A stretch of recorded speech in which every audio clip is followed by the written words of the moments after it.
I've been hearing the stories of how young people are treated in the asylum system in Britain. Mary arrived here as a minor in 2004. She currently lives in the north of England in a house shared with other asylum seekers. Thanks, dear. Mary is going through the asylum system for a second time. She was deported once before, but has since returned.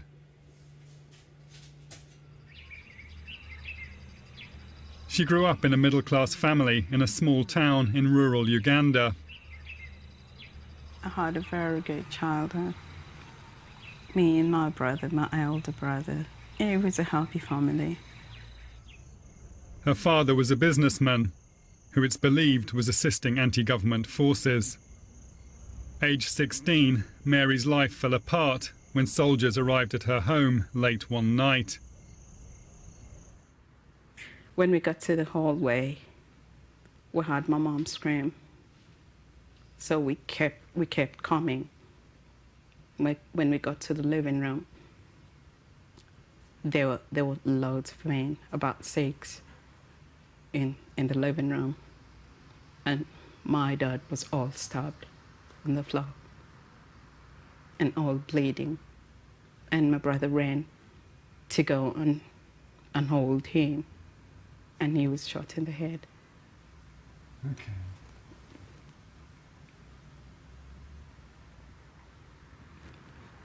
I started screaming. I just couldn't control myself. And the man came and held me and took me back to the bedroom. 2 of them came holding my mom. And 5 of them took turn in raping me. And your mum was there when this was happening? She was meant to watch. She was meant to watch. When they finished, they held my mom, and they were taking her out of the house. So I decided to go follow her. And then I was hit with a baton on the back of my head, and it was knocked unconscious on the floor. Mary was found by a family friend and taken into hiding. After a few weeks, she was smuggled out of the country, travelling on a false passport in the care of a sympathetic family. 2 weeks after arriving here, Mary was dropped off at the Home Office in Croydon to claim asylum. I remember meeting this man, and I told him I've come here to get help. And he told me we don't give help to anyone here. So you might be in the wrong place. This is not a charity or something. I looked at him and just cried there and then. I just didn't know what to say. So I remember this other gentleman who came and talked to this man and asked him, the person you took into looks like a child. Have you asked her how old she is? And he asked me, how old are you? And I told him I'm 16. Because she was a minor, Mary was allowed to stay until she was 18, when her asylum claim would be considered. During this time, she was looked after by a voluntary organisation which provided her with a mentor.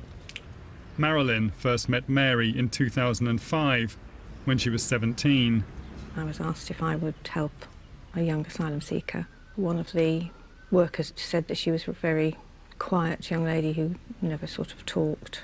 And I went to her hostel. She was living in a hostel at the time. She was in bed, curled up like a little ball. She seemed very young and very frightened. She just wanted to protect herself from the world, and she was very apprehensive of somebody new coming in.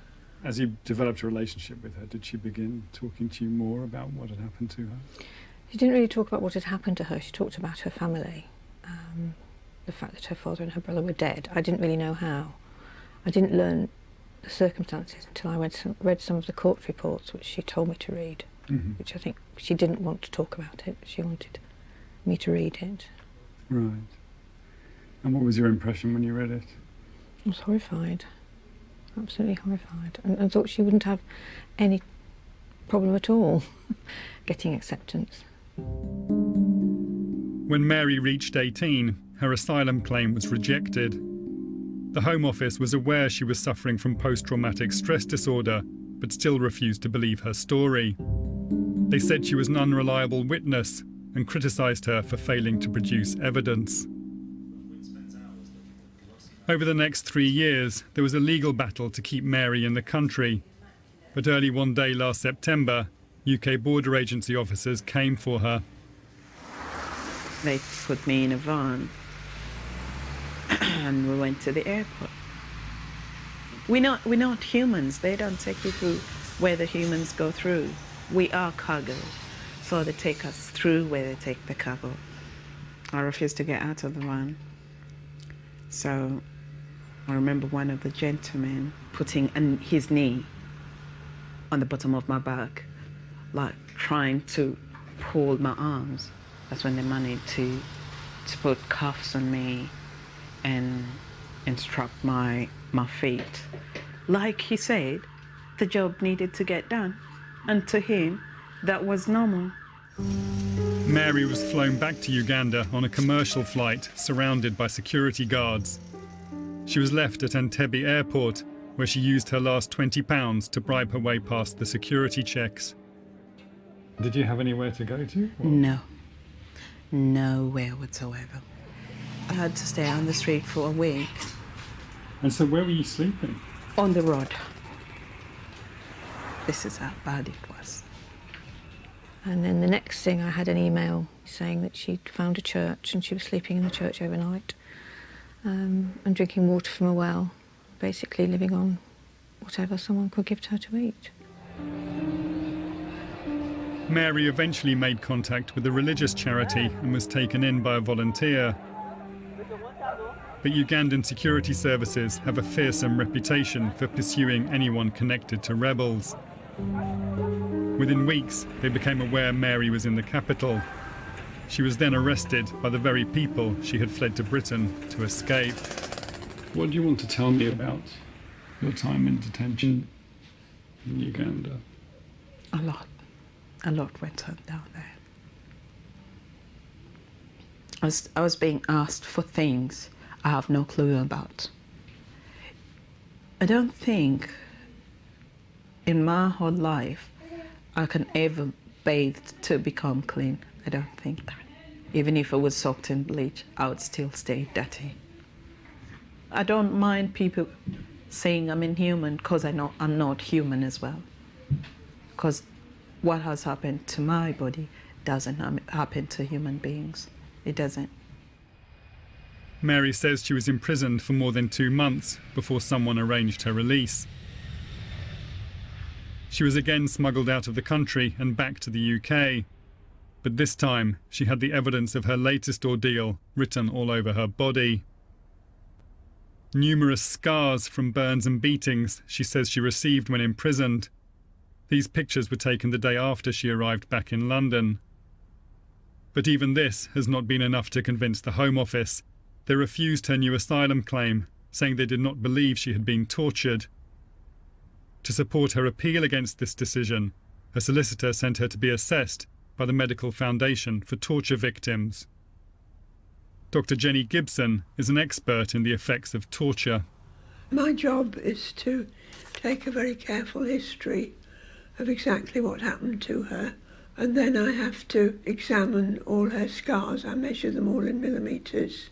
It takes a very long time when somebody has as many scars as Mary has. On her head and neck, 2 linear scars, 10 millimetres and 12 millimetres long in a V shape, on left upper forehead near midline. On her back, 33 well-defined, irregularly pigmented scar covering most of left loin. 77 sharply defined scar with atrophic centre on lateral border of foot. Depressed, pigmented oval scar, 5 millimetres by 4 millimetres on right cheek. I hate that one. You remember that one happening? I remember that one happening. I was being asked something and I was just staring at him. I just couldn't answer back. And he put the cigarette out on my face. This is one of the most cast iron cases of torture that I've ever seen. I've seen many cases of torture. I've been working here since 1997, and I've seen many very strong cases of torture, but she is one of the very memorable ones. Even with a conclusive report by an eminent expert, Mary's latest appeal has been rejected. In a verdict which to me seems irrational, the judge appears to accept that Mary has been tortured, but still says she's lying. So these are taken the day after she got back. Until I'd visited her today, Mary's mentor Marilyn had been unaware Mary had been tortured in Uganda after being deported. That first one there, that's her back. She was burnt with metal rods. Oh my God. Oh dear. That's how she travelled. You can see that the wounds are so fresh that they're still oozing. Oh dear, that's awful. They're always trying to find a way of just getting rid of you. They don't look at me for me. They look at me in terms of statistics. That is one gone. That one is out. They don't care. It's absolutely horrific.